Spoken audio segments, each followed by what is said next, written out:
আলাইকুম। প্রথমেই একটা কথা বলি, আমি আজকে এখানে অনুষ্ঠান করতে আসিনি, আমি এসেছি আমার বন্ধু আর আত্মীয়দের সাথে দেখা করতে। কেন আপনাদের আমার বন্ধু আর আত্মীয় বলছি সেটা আগে জানিয়ে দেওয়া দরকার। আমার একটা ছোট মেয়ে আছে, এখন আর ততটা ছোট নেই। হ্যাঁ, ভিলেনদেরও বিয়ে হয়, তাদের ছেলে মেয়েও হয়। তা সে যখন সত্যিই খুব ছোট, আমরা তো শুটিংয়ের জন্য বাড়িতে খুব কমই থাকতে পারি, আমরা দিনের পর দিন মাসের পর মাস বাইরে থাকতে হয়। আমি ফিরে এসে যখন তাকে কোলে নিতাম, সে কাঁদতো, ভাবতো তাকে ছেলে ধরা ধরেছে। কিন্তু আমার প্রত্যেক দিন দেখা হতো সিনেমার পর্দা আর টেলিভিশনের পর্দার মধ্যে দিয়ে আপনাদের সাথে। আপনাদের সাথে আমার প্রত্যেক দিন যোগাযোগ হতো। তাই সবার আগে আপনাদের নিজেদের জন্য একটা হাততালি। ধন্যবাদ। আজকে এই সরিষা মেলায় আমি এসেছি, বাপরে তো বিরাট মেলা, গাড়ি ঢোকাতে পারছিলাম না। 12 দিন ধরে শুনলাম চলছে, এবং ইংরেজি নতুন বছরের আজকে 7 তারিখ বোধহয়। এই আজকে আপনাদের সাথে যে দেখা হলো, এই সরিষা মেলায় যে আসতে পারলাম, শনিবার মেলায়, তাতে সত্যি খুব ভাল লাগছে। এবং এই জন্যে রহমানকে একটা ধন্যবাদ দেবো, কারণ রহমানই আমাকে এখানে এনে পেড়ে ফেলেছে। আর আপনাদের সামনে এসে যে দাঁড়াতে পেরেছি, তাতে এই প্রত্যেক দিনই তো কোনো না কোনো কেউ না কেউ আসছেন। কালকে শুনলাম ঋতুপর্ণা আসছে, এটা নিয়ে একটা মজার ব্যাপার আছে। আমার জীবনের প্রথম যে ছবি হিট করেছিল, সেই ছবিটার নাম আপনারা হয়তো অনেকেই দেখেননি, পারমিতার একদিন। এই ছবিতে ঋতুপর্ণা ছিল আমার বউ।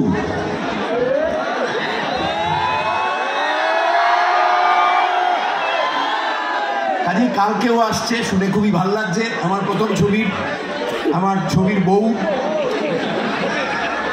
আর আরেকজন ছিল, ওর দুটো বউ ছিল, মানে দুটো বর ছিল। প্রথম বর আমি, দ্বিতীয় বর হচ্ছে রাজেশ শর্মা। সে এখন হিন্দিতে প্রচুর কাজ করে, আপনারা হয়তো রাজেশকে দেখেছেন।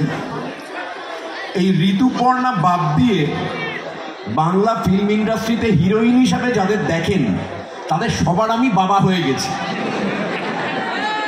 তার মধ্যে পায়েল, শুভশ্রী, কোয়েল, শ্রাবন্তী, নুসরাত, মিমি, কেউ বাদ নেই। এমন একটা হিরোইন কাউকে দেখাতে পারবেন না বোধহয় যে আমার মেয়ে হয়নি। এবার এই যে আমার এতজন মেয়ের বাবা আমি হয়েছি এত বছরে ছবিতে কাজ করতে করতে, বেশিরভাগ সময় শ্বশুর হিসেবে খালি দেবেরই শ্বশুর। এটা খুব একটা আশ্চর্য ব্যাপার। হ্যাঁ, 2-1 বোধহয় জিতেরও হয়েছি, কিন্তু দেবের শ্বশুরই হয়েছি বেশি।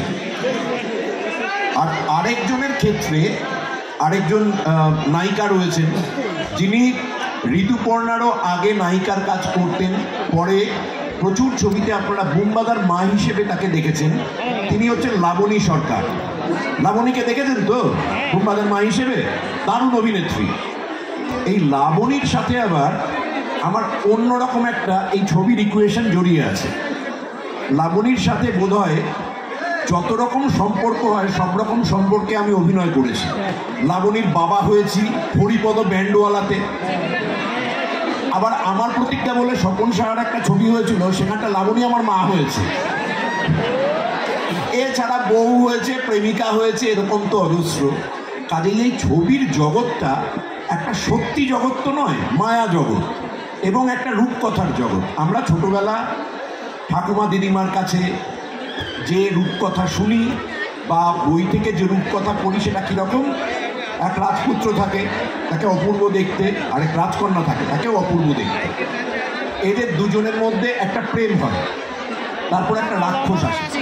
রাক্ষস এসে রাজকন্যাকে নিয়ে যায়, তারপর রাক্ষসকে মেরে রাজকন্যাকে বিয়ে করে। এই গল্পটাই কিন্তু আমরা সবসময় দেখি। হিরো থাকে রাজপুত্রের জায়গায়, রাজকন্যার জায়গায় থাকে হিরোইন, আর এই রাক্ষসটার জায়গায় থাকে আমরা যারা ভিলেন করি। একদমই। এবার ভিলেন হয়ে তো আর কেউ জন্মায় না। এবার দীর্ঘদিন ধরে এই ধরুন 100-2 ছবি করেছি, একটু একটু করে দেখতে দেখতে বিভিন্ন ছবিতে যে বিভিন্ন খারাপ কাজ করেছি, সেই খারাপ কাজগুলো একটু একটু করে মাথায় বসে গেছে। এবং সবাই ধরুন কোথাও একটা ট্রাফিক লাইটে গাড়ি দাঁড়িয়েছে, পাশ দিয়ে কেউ একটা যাচ্ছে, বলে ওই দেখ ওই বদমাসটা মিঠুনের কাছে কি মার খায়। এবার আমার প্রথম দিকের একটা ছবি, এমএলএ ফাটাকেষ্ট দেখেছেন হয়তো অনেকেই।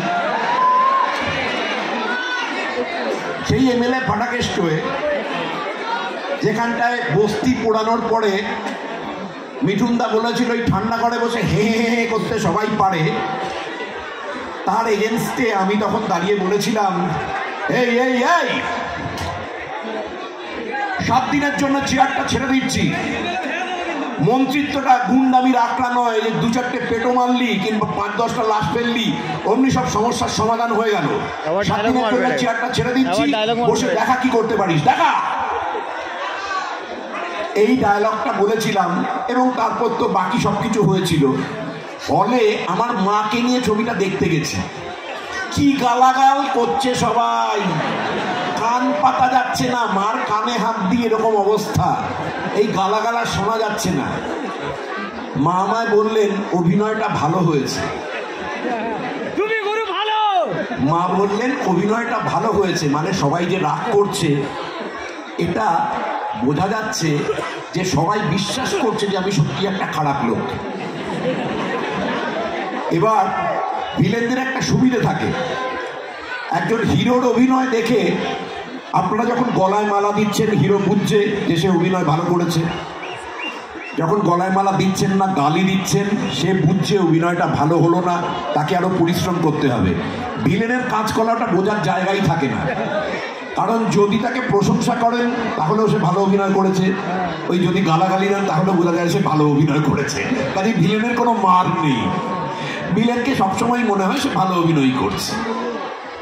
যাই হোক, আজকে আপনাদের সামনে এসে দাঁড়াতে পেরেছি, কি বলবো ডায়লগ, আচ্ছা এ তো আপনি বলে দিচ্ছেন, আপনি উঠে আসুন তাহলে উঠে বলে দিন, মেরে বালিশে বাঁধিয়ে দেবো। বিভিন্ন সময় বিভিন্ন ছবির ডায়লগ খুবই পপুলার হয়, এই যেরকম মেরে বালিশা বাঁধিয়ে দেবো বললেই একটা হইচই ওঠে। এই ডায়লগের আগে খানিকটা অংশ ছিল যে টোটাকে আমি বলছি আমার মেয়ে যখন কাউকে ভালোবাসে তখন আমি তাকে বালি ঝেড়ে তুলে নিয়ে আসি, আর যখন সে কারো উপর রেগে যায় আমি মেরে বালি চাপা দিয়ে দিই। এইরকম ভাবেই বিভিন্ন ছবিতে তো বিভিন্ন চরিত্র বিভিন্ন কথা বলে। অনুপ সেনগুপ্তর একটা ছবি ছিল, ছবির নাম প্রতিদ্বন্দ্বী, মোস্ট প্রবাবলি সেই ছবিরই ডায়লগ এটা, মহাভারতের শকুনি আর রামায়ণের মন্থরার পাইল করা মাল আনে, যেখানে ঢুকবো হয় কুরুক্ষেত্র নইলে লঙ্কা কাণ্ড।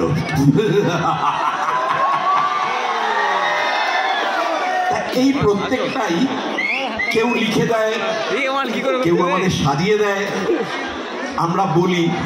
আর উল্টো দিকে যে হিরোদের সাথে দেখেন যে আমাদের খুব মারপিট হচ্ছে, ঝগড়া ঝাঁটি এসব চলছে, মিঠুনদা, বুম্বাদা, জিৎ, দেব, এদের প্রত্যেকের সাথেই তোমাদের খুব বন্ধুত্ব থাকে, একসাথে ঘুরে বেড়ানো, খাওয়া দাওয়া সব কিছুই হয়। কিন্তু আপনারা যখন দেখেন ওই ছবির গল্পটা এত সত্যি হয়ে ওঠে, আমাদের ওপর রাগ হয়, আর হাততালি পরে যখন নাকি হিরো আমাদের মারে, সেটা দরকার। আপনারা যদি ওই হাততালিটা না দেন তাহলে বাংলা ইন্ডাস্ট্রি চলবে কি করে? এমন একটা হাততালি দিন যাতে সব হিরোরা বাড়ি বসে শুনতে পায়, তাদের জন্য থ্যাংক ইউ। আপনারা এত যুগ ধরে, এত বছর ধরে বাংলা সিনেমার পাশে রয়েছেন, বাংলা সিনেমা দেখছেন, এবং তার জন্য বাংলা ইন্ডাস্ট্রি চলছে, তার জন্য সমস্ত বাংলা ইন্ডাস্ট্রির পক্ষ থেকে আপনাদের জন্য আমি একটা হাততালি এবং ধন্যবাদ দিতে চাই। ভালো থাকবেন সবাই, শুভরাত্রি, ধন্যবাদ।